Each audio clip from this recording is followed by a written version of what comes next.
Hello everyone. Today we're going to be covering branding and consistency, and we can go into more detail on each subject in different videos going forward.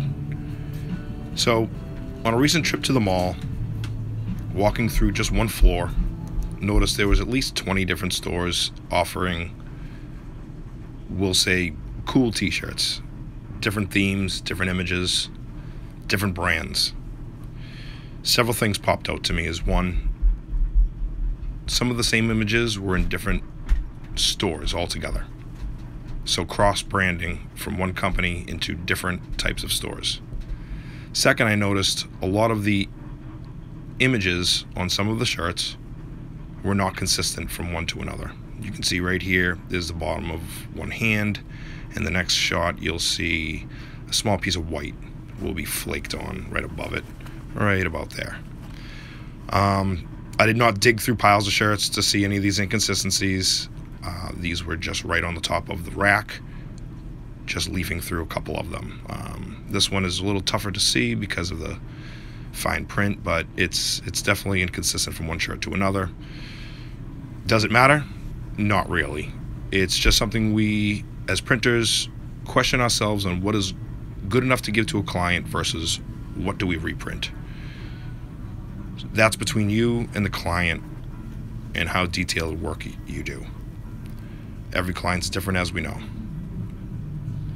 Another thing to think about is branding. Do you have custom logos, just wording, a few different images? And what's your market for that? Do you go for the big chain stores? Do you sell directly online? Have you noticed how many custom shirts are out there right now and how your competition is? Even if we go to stores like Five and Below, we can see custom shirts. Do you see difference of quality in a Five and Below shirt versus something that's in one of the chain stores I'm showing right now, which is a very large company? Something even small, like the little piece of hair on the top of the beetle's head. It's a small, insignificant difference, but it's there nonetheless.